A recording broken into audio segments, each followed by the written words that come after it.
Salut chers amis en Jésus-Christ. Que Dieu, dans son amour et dans sa toute-puissance, vous donne la grâce et la paix intérieure, afin que vous puissiez voir en vous des êtres humains qui ont besoin d'une touche de Dieu pour une vie meilleure. Nous méditons aujourd'hui autour du thème « Es-tu énervé parce qu'il est revenu ?»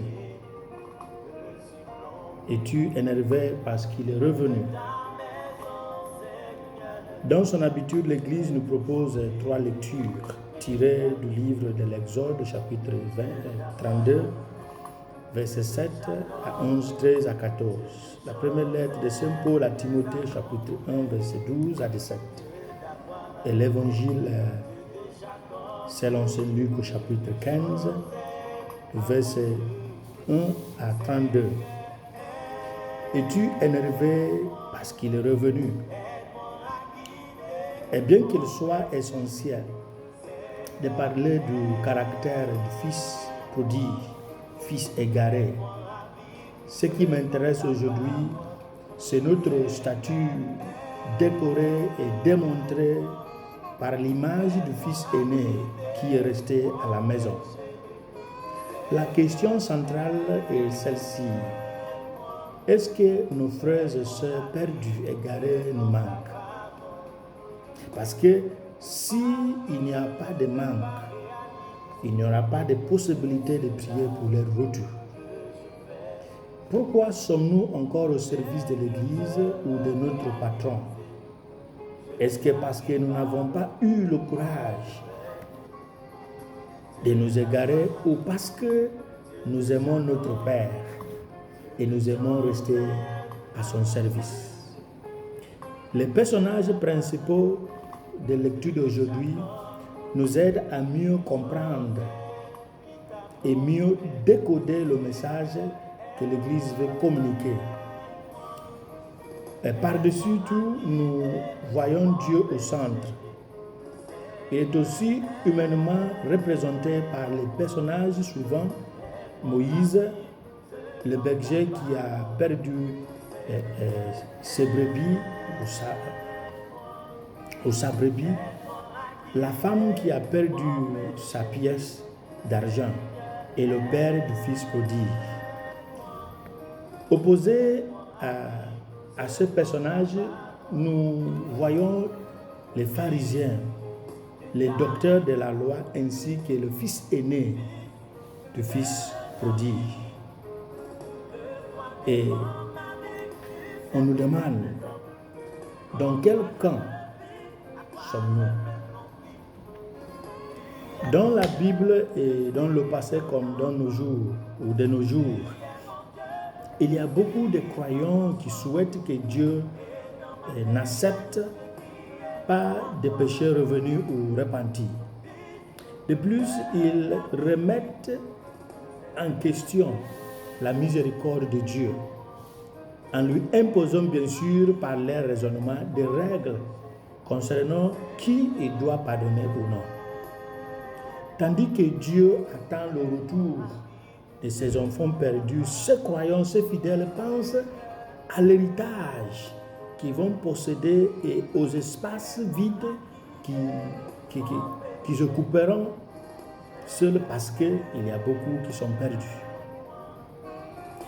C'est pourquoi je veux dire que il n'est pas étonnant que la conversion de Saint Paul n'ait pas été une bonne nouvelle pour certains croyants parmi les disciples de Jésus, simplement parce qu'il était un persécuteur de l'Église. Et si vous lisez les Actes des Apôtres 9, versets 13 à 14, vous allez constater que la conversion de Paul n'était pas une bonne nouvelle pour certains. Mais, parlons de la première lecture, nous allons découvrir qu'il ne s'agit pas de nous, mais il s'agit de la promesse de Dieu. Dans la démarche, il nous faut mettre point sur la promesse faite. Est-ce que Dieu nous a choisis seuls? ou bien Dieu nous a choisis comme un peuple. Dieu a choisi Israël comme un peuple. Raison pour laquelle Moïse a refusé que Dieu choisisse Moïse au détriment d'Israël parce que Israël a commis une faute. Maintenant, qui parmi nous accepte avec amour la repentance de quelqu'un, disons son ennemi, qui a voulu sa mort? Si nous pouvons le faire, alors nous aurons le droit de juger le fils aîné dont parle l'évangile du jour. La mentalité de ce fils aîné sera la nôtre si nous considérons notre pèlerinage sur terre comme une concurrence, de telle sorte que nous réagissons envers nos voisins comme si ils étaient ou ils sont nos concurrents. Si nous sommes guidés par cette mentalité, l'Église sera un lieu défini par l'acrimonie, la haine, la calomnie et la trahison, et la concurrence déloyale. Qui d'entre nous ne choisira pas l'option que Dieu a proposée à Moïse, celle de l'établir à la place d'Israël désobéissant? Dans un monde compétitif comme le nôtre, qui peut intercéder pour l'autre face à une option ou une promesse d'être choisi et d'être célébré au dépens d'une autre personne? Comme Moïse, Dieu nous invite à penser pour le bien et à penser au bien de nos frères et sœurs et à ne pas nous servir de l'occasion de leur chute, de leurs méfaits, de leurs fautes, de leurs péchés et de raisonner pour trouver une faveur spéciale. Nous sommes appelés à une mission de relèvement, de les aider à se relever et non pas de nous servir de leurs fautes pour avoir des traitements, avoir des faveurs. Et avant d'y arriver, l'Évangile nous aide à comprendre l'une des premières étapes qu'il nous faut faire, qu'il nous faut traverser avant de pouvoir aider les autres à se relever. L'association de Jésus avec les pécheurs et pourquoi il y a toujours la fête organisée par Dieu lorsqu'il y a un converti se trouve dans la phrase suivante, je cite: « Je me lèverai et j'irai vers mon Père et je lui dirai: Père, j'ai péché contre Dieu et contre toi. Je ne suis pas digne que tu me regardes comme un fils. Traite-moi donc comme un de tes ouvriers. » Lorsque l'homme n'est pas arrivé au point de faire face à ses erreurs, quelle que soit la prédication, la conversion ne sera pas possible. L'homme a découvert qu'il est dans l'erreur et que cette erreur le détruit. Il a décidé d'y sortir pour chercher le visage salutaire de son Père. Retournons vers le Père car il nous attend. La pire perte est l'état de ne pas savoir que nous sommes perdus. Cela se produit lorsque nous soutenons notre état de perte parce que nous assistons souvent à l'église, à la messe. Cela implique que nous sommes à côté de Dieu. Ce n'est pas forcément parce que nous sommes à l'église chaque jour que nous sommes à côté de Dieu ou proche de Dieu. Bien que le fils aîné soit toujours à la maison auprès de son père et aussi à son service, il était plus perdu que son petit frère parce qu'il a considéré son service auprès de son père comme de l'esclavage. Et d'ailleurs, il a qualifié son frère de paria en disant: mais quand ton fils est revenu, Il n'a pas dit, mais quand mon frère est revenu. Donc, il a traité son frère comme un étranger, un vaurien. Cela est notre attitude qui est déjà démontrée.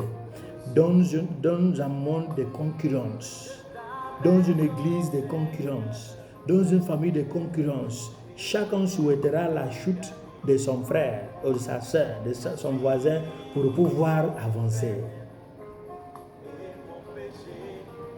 Dans nos différents pays, nous sommes entourés de gens considérés d'une manière ou d'une autre comme les impurs, qu'il ne faut pas se mêler avec. Les gens qui ne veulent rien, les gens qui sont les impurs, les maudits. Il y a les cultures qui ont cette tendance à considérer d'autres comme les maudits. Mais j'ai une question. Lorsqu'il s'agit de copinage, d'amitié, nous n'avons pas de problème à sortir avec les gens. Mais lorsqu'il s'agira du mariage, on se rend compte que les gens sont les maudits et les impurs. Et je me demande, la personne avec qui tu as eu une connaissance du sang à travers le rapport sexuel n'est pas maudit, mais il sera maudit lorsqu'il s'agira du mariage. C'est la déception la plus haute. C'est une hypocrisie.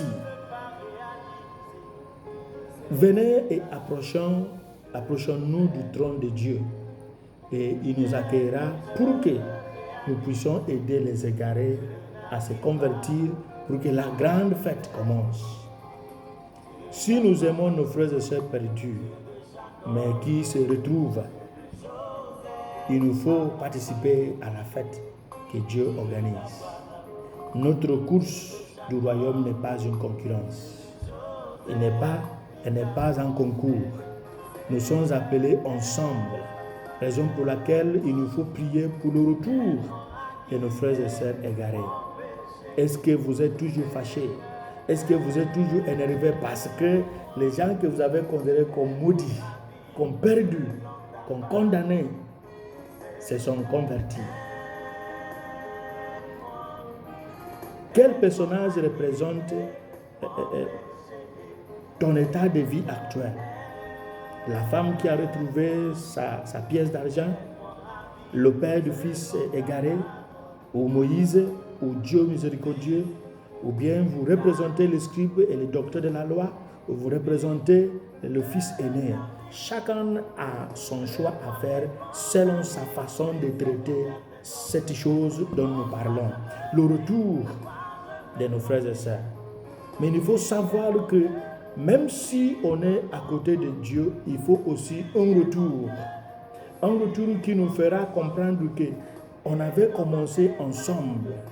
Et au fur et à mesure, il y a les perdus. Donc, il nous faut tout faire pour venir avec. Parce que au jour du jugement, selon Daniel au chapitre 12, cela nous dit que parmi les gens qui iront à la vie éternelle, il y aura qui vont briller comme les étoiles du matin. Ce sont eux qui ont fait la volonté de Dieu et aussi ont appris aux autres à faire ainsi. Ils brilleront comme les étoiles du matin. Visons cette place d'être les étoiles du matin en amenant nos frères et sœurs vers le salut que nous avons trouvé et non pas souhaiter qu'ils restent toujours perdus. Celui qui veut grandir, celui qui désire la croissance au détriment de son frère ou de sa sœur est maudit. Que Dieu nous donne la grâce de marcher à sa suite et de venir aussi avec nos frères et sœurs qui nous bénissent au nom du Père et du Fils et du Saint-Esprit. Amen.